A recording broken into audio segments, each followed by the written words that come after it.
Assalamualaikum warahmatullahi wabarakatuh. Selamat pagi. Luar biasa. Hari ini ada yang nggak masuk? Siapa namanya? Dewa kemana Dewa? Sakit. Terus ada lagi selain Dewa? Pandu absen 15. Wahyu absen 5. Kemana Wahyu? Sakit. Izin. Oh, satu lagi. Yang lainnya masuk? Yang Paski masuk nggak Paski? Jarang masuk Paski ini. Yang penting kegiatan positif Bapak izinkan. Kalau izinnya untuk kegiatan negatif nanti saya tulis apa. Oke. Hari ini kita akan belajar tentang computational thinking. Nah, sebelum ke sana saya ada beberapa pertanyaan, jadi kalian jawab dengan jujur. Bukan jawabannya jujur ya, tapi jawab dengan sejujur-jujurnya. Apa pertanyaannya? Nah, ini. Pernahkah kalian mendapatkan masalah? Pasti semua pernah ya. Apa yang kalian lakukan ketika mendapatkan masalah? Mencari solusi. Betul. Bukan lari ya. Bagaimana cara menyelesaikan masalah tersebut? Berpikir positif. Ayo angkat tangan salah satu aja siapa? Kamu oke? Ada masalah, kamu menyelesaikannya gimana? Berpikir dengan baik. Berpikir dengan baik atau memikirkan dulu solusinya. Nah, di sini, saya mau mengajarkan, kita belajar bersama-sama ya, cara menyelesaikan masalah dengan cepat dan tepat. Ingin nggak kira-kira kalau ada masalah kalian bisa menghadapinya dengan cepat dan tepat? Nah, di sini ada pola pikir yang disebut berpikir komputasional. Kira-kira apa yang dimaksud computational thinking itu? Nah, di sini ada saya menyiapkan 4 langkah yang akan kalian lalui. Nah, ini akan kalian jalani ya. Yang pertama yaitu penguasaan konsep. Di konsep ini ada pengertian konsep, kemudian studi kasus. Nah, baru kalian sudah menguasai konsepnya, kalian terapkan untuk menyelesaikan permasalahan sehari-hari menggunakan konsep tersebut. Selanjutnya, di sini ternyata berpikir komputasional itu bisa digunakan untuk menyelesaikan masalah pada mata lainnya. Contohnya apa? Pada matematika dan IPA. Jadi kita arahnya ke sana. Kemudian nanti ada yang terakhir tantangan bebas. Nah, untuk hari ini rencananya kita akan ke langkah pertama dan langkah kedua. Siap semuanya? Siap. Kita lanjut. Apa itu computational thinking? Nah, di sini ada yang mau membacakan? Aura ya, dan silakan. Berpikir komputasional adalah metode atau cara berpikir yang digunakan untuk menyelesaikan masalah dengan menerapkan konsep dan teknik yang bisa digunakan dalam ilmu komputer. Masih ada lanjutannya? Meskipun namanya komputasional, ini bukan berarti kamu harus bisa memprogram atau menggunakan komputer. Sebaliknya, ini adalah sebuah pola pikir yang melatih kamu untuk menyelesaikan masalah secara logis, sistematis dan efisien, layaknya seorang ilmuwan komputer. Nah, di sini ada 3 kunci ya yang perlu diperhatikan. Logis itu apa? Masuk akal. Terus sistematis ada yang tahu? Berurutan, runtut. Terus kemudian efisien itu waktunya dapat singkat. Nah, jadi program komputer, kalau di program komputer itu harus runut dan cepat supaya tidak lemot. Jadi programnya kan kita nggak mau ya suatu program itu berjalan lambat. Nah, itulah yang selalu dibisikkan oleh para pemrogram komputer menggunakan kerangka berpikir komputasional. Namun pola ini bisa digunakan untuk menyelesaikan masalah sehari-hari. Bagaimana ya kira-kira metode ini bisa menyelesaikan masalah? Di sini ada 4 konsep computational thinking. Ayo laki-laki mau membacakan siapa? Yang itu siapa namanya? Garuda. Sebelahnya Tinggu.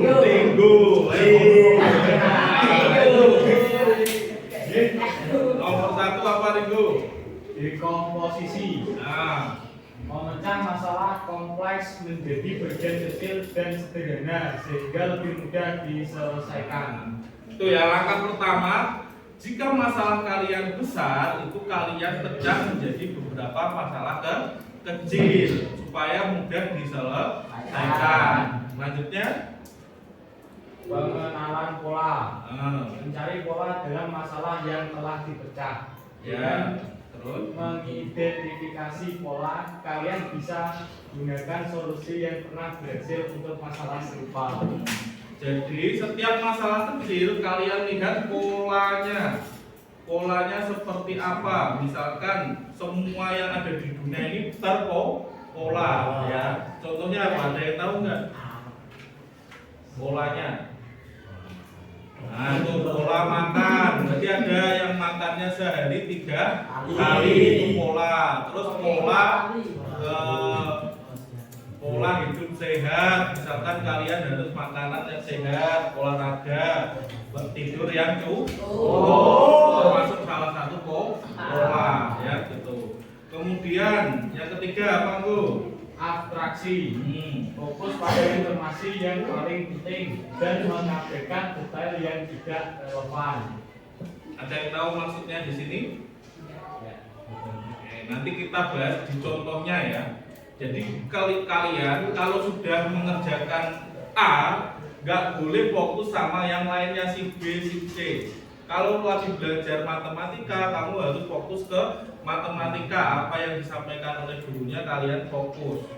Jangan main game, jangan membuka WA. Nanti itu ada waktunya sendiri seperti itu. Kalau tidak fokus, maka nanti akan tidak selesai masalah yang kalian hadapi. Gitu ya. Selanjutnya nomor 4. Algoritma. Menyusun langkah-langkah atau aturan yang jelas, terperinci dan berurutan untuk menyelesaikan masalah tersebut. Setelah ketemu polanya, kemudian setelah kamu tahu yang harus difokuskan apa, selanjutnya langkah terakhir kamu susun langkah-langkah untuk menyelesaikan masalah tersebut. Nah, ini kan masih konsep. Kalau konsep kelihatannya abstrak ya atau kurang jelas. Nah, selanjutnya saya akan memberi contoh studi kasus atau diterapkan langsung.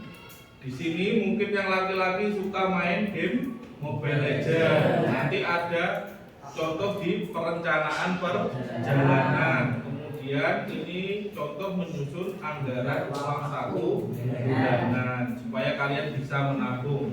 Nah, ini saya bahas satu persatu. Yang pertama yaitu bagaimana computational thinking bekerja untuk membuat rencana perjalanan.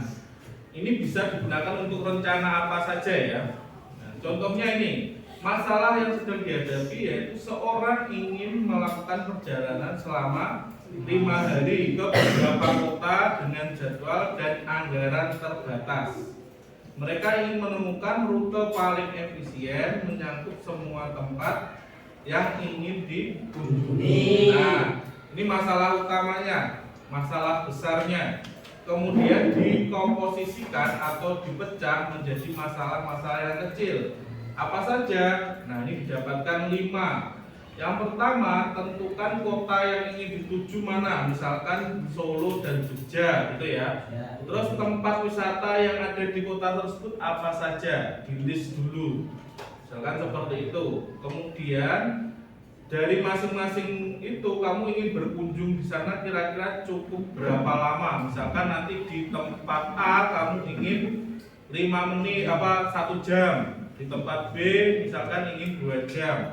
Nah itu kamu petakan. Kemudian selanjutnya identifikasi alat transportasinya. Kamu ke sana itu ada jalur kereta apa tidak, dilewati bus apa tidak, ada kalau di kota itu ada taksi online apa tidak. Kalau di daerah yang agak pelosok kan pastinya tidak. Nah itu dipetakan semua supaya di sana nanti lanjut sampai sana kalian tidak ada alat transportasi kan bingung juga.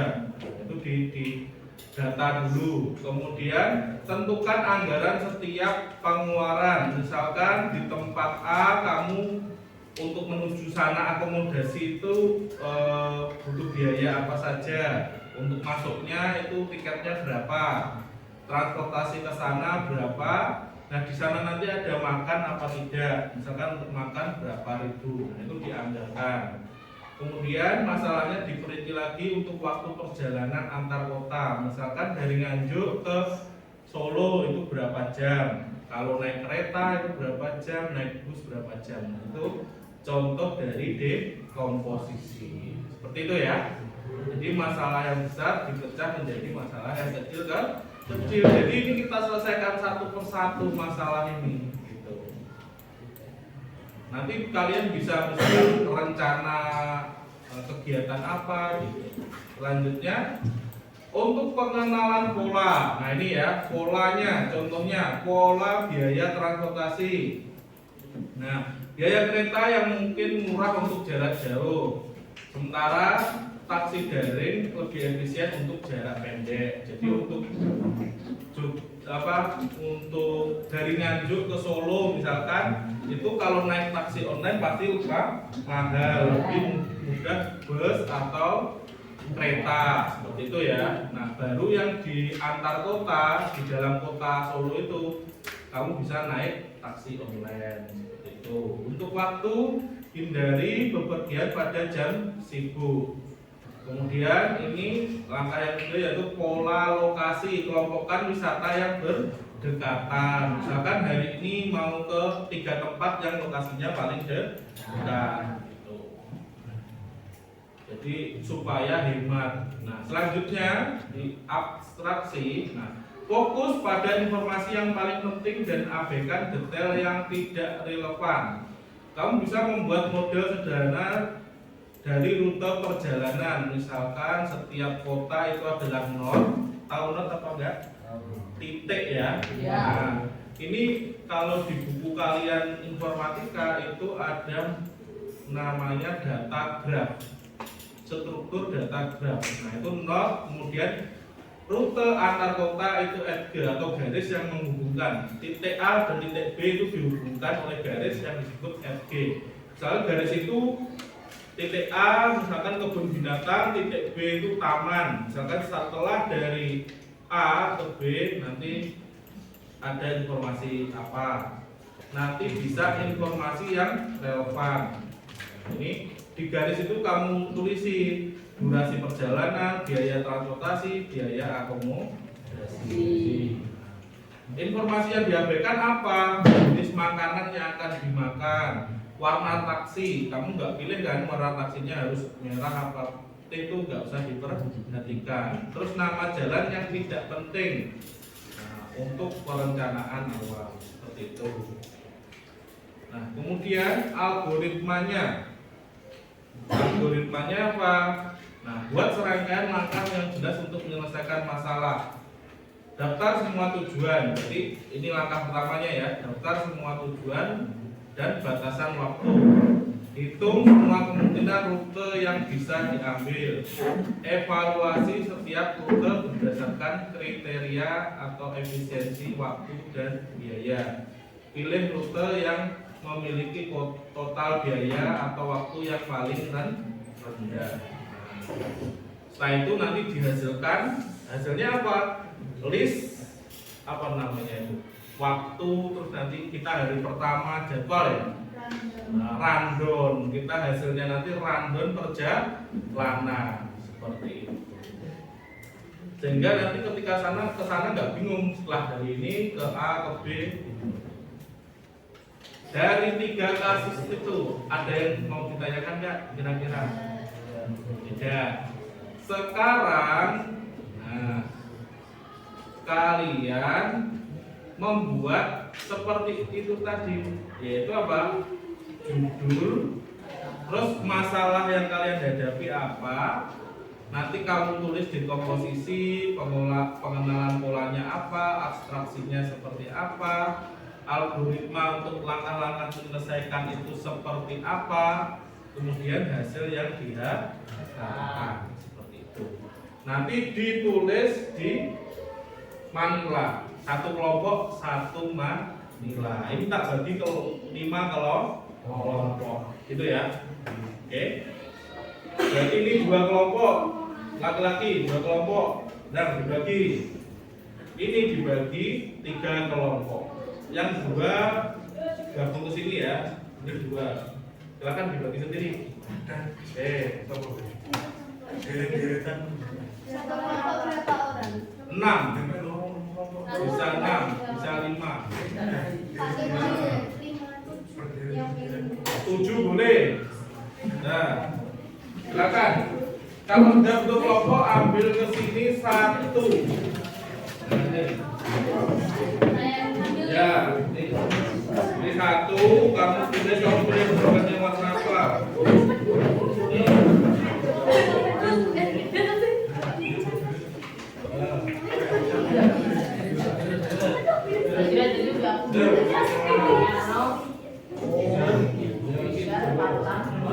Kamu cari lesehan ya, berarti nanti itu 1 kelompok sana.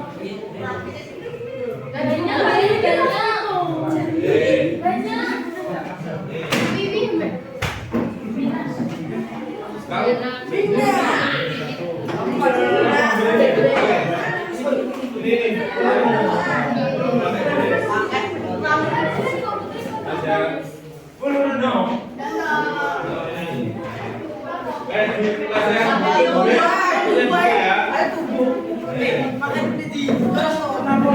Kerjakan kelas ini.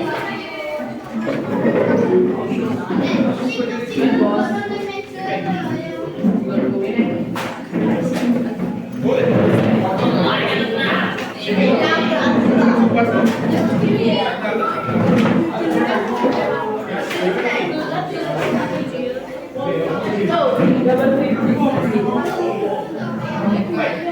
Masuk-masukkan biar depan.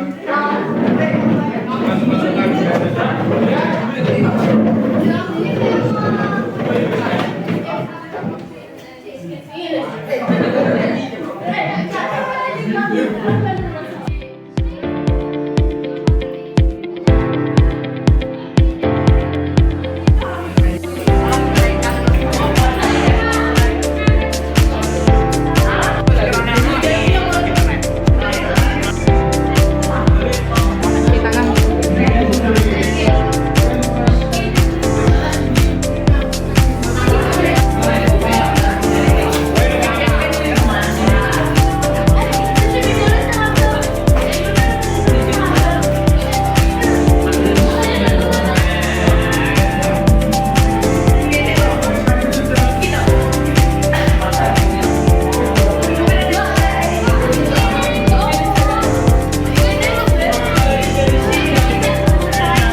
terakhir kita telah melaksanakan proyek dari computational thinking ya. Sudah selesai proyeknya? Jadi hari ini kegiatannya adalah presentasi dari solusi proyek yang kalian buat. Nah, presentasinya nanti modelnya ada 2 siswa per kelompok yang bagian presentasi di masing-masing pos. Terus yang lainnya itu keliling mendengarkan presentasi dari temannya yang lain. Contoh, oke, kelompoknya sini ya. Nanti berapa kelompok? Berapa anggotanya? 6 ya. Berarti nanti yang 2 menjaga standnya ini untuk mempresentasikan. Yang 4 itu keliling. Nanti rollingnya berarti kelompoknya ke sini. Kelompok ini ke bagian belakang, sebelah sini ya, muter ya. Nanti durasi muternya itu 5 menit. Nah, kelompok yang mendengarkan presentasi nanti menilai pekerjaan temannya. Jadi pakai ini nanti ditulis nilainya, skalanya 0 sampai 10 ya. Nanti ditempel, setelah kalian mendengarkan nanti ditempel di sana, kasih nilai berapa. Terus nanti waktu mendengarkan sebelah sana ditempel juga nilainya, gitu ya. Oke. Ada yang ditanyakan untuk sistem presentasinya? Tidak ada. Bisa kita mulai? Nah, yang pertama ini berdiri di bagiannya masing-masing dulu, di pekerjaannya masing-masing. Ketua kelompok mengambil sticky note yang saya berikan. Nih, kelompok. Ya, Ridwan. Ini kelompok. Bawa pensil ya.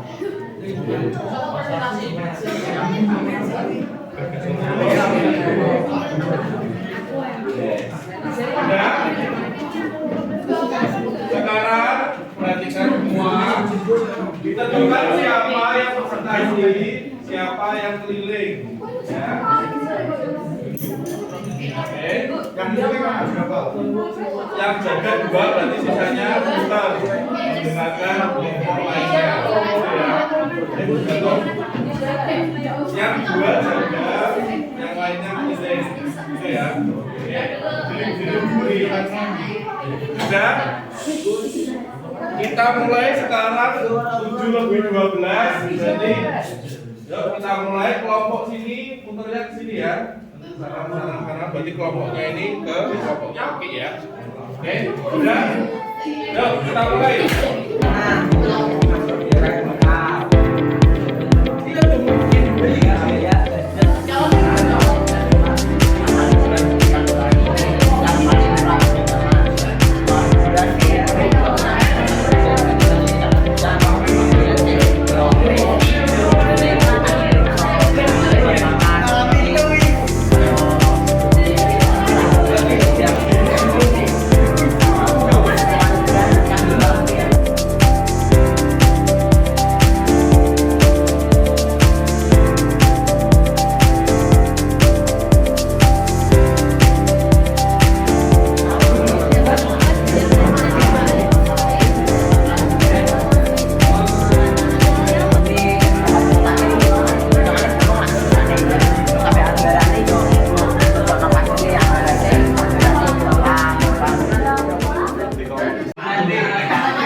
Mengatur jadwal harian yang produktif. Jadi di sini masalahnya ada banyak siswa sampai kelas 9 tapi kesulitan dalam mengatur jadwal harian yang seimbang dan produktif. Mereka seringkali kesusahan dalam menyeimbangkan waktu antara aktivitas akademik, kegiatan ekstrakurikuler, kehidupan sosial, dan aktivitas Di komposisi pecah masalah pengaturan semua aktivitas harian akademik, ekstrakurikuler, sosial, pribadi. Kategorikan berdasarkan jenis dan tingkat urgensi. Tentukan durasi waktu untuk setiap aktivitas. Bagilah hari menjadi blok-blok waktu, pagi, siang, sore, malam. Prioritaskan tugas berdasarkan deadline dan kepentingan. Di sini ada pengalaman bahwa mengidentifikasi pola-pola yang ada dalam aktivitas harian. Dapat konsentrasi paling baik, ada pola waktu kebiasaan, pola gangguan yang sering muncul, pola istirahat, yang pola aktivitas Abstraksi menyederhanakan jadwal dengan fokus pada elemen-elemen penting alias aktivitas yang tidak penting. Kelompokkan aktivitas serupa dalam satu blok waktu. Buat template jadwal yang fleksibel, fokus pada outcome bukan sekadar aktivitas. Sederhanakan sistem prioritas, gunakan ranking 1-3. Algoritma, langkah sistematis untuk menyusun jadwal. Input semua aktivitas dan deadline, kelompokkan berdasarkan kategori dan prioritas. Alokasi waktu menggunakan time block, sisipkan buffer time untuk aktivitas tak terduga. Implementasi dengan teknik Pomodoro, 25 menit fokus, 5 menit istirahat. Review dan evaluasi setiap akhir hari. 7. Adjust jadwal berdasarkan hasil evaluasi. Hasil yang diharapkan terciptanya jadwal harian yang seimbang dan realistis, peningkatan produktivitas dan manajemen waktu, pengurangan stres karena tugas sehari-hari, peningkatan prestasi akademik, keseimbangan antara akademik, ekstrakurikuler dan kehidupan sosial, kemampuan membuat prioritas dan decision making yang lebih baik, kebiasaan disiplin yang terbentuk secara konsisten.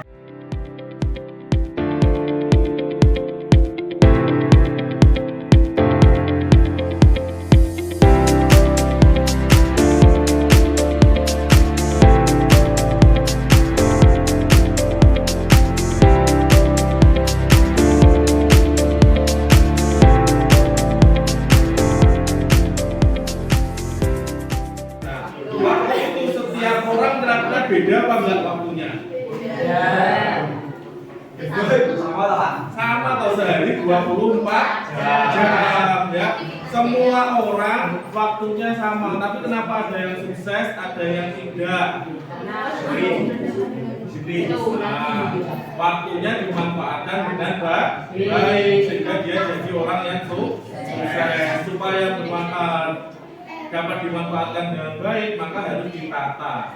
Seperti tadi ada aspek kegiatan yang prioritas. Kegiatan prioritasnya apa, tujuanmu apa, ditentukan. Nah, semua itu bisa kalian tata menggunakan teknik apa tadi? Yang kamu menyusun jadwal tadi, kamu gunakan apa?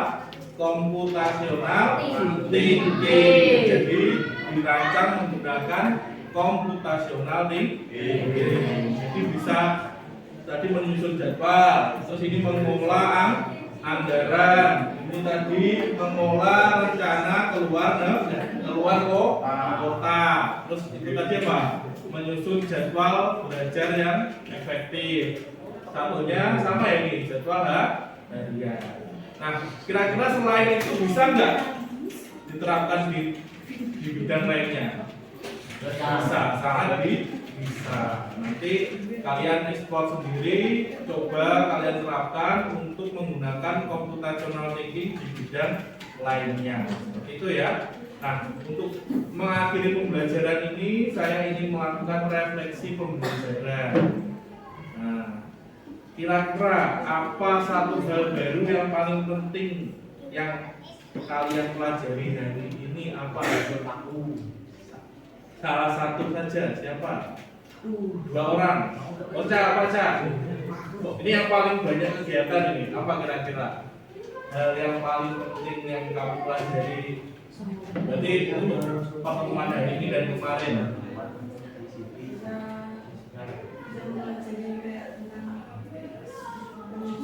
Menyusun waktu, terus saya ingin yang laki-laki Bagas sama Gas.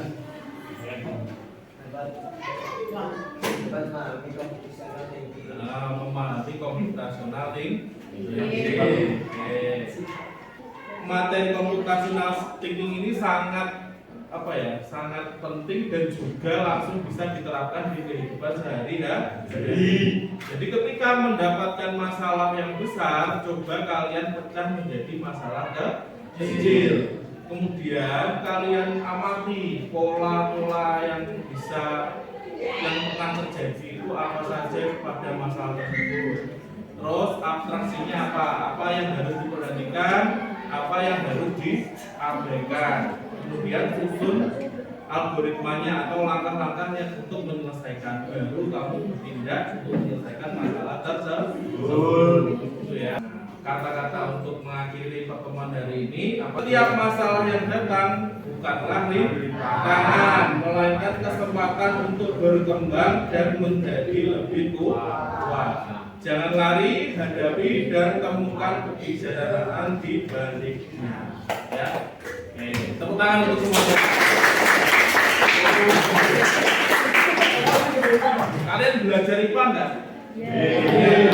Salah satu ciri-ciri makhluk hidup apa? Tumbuh dan berkembang. Tumbuh itu kayak kamu makan, tumbuh tingginya berapa senti. Kalau berkembang apa? Sebelum berkembang itu didapatkan dari belajar menangani masalah-masalah yang kalian hadapi, sehingga kalian bisa berkembang, tumbuh menjadi orang yang lebih baik dari kemarin. Oke? Untuk pembelajaran ini kita akhiri dengan bacaan adalah Alhamdulillahirabbil alamin. Silakan.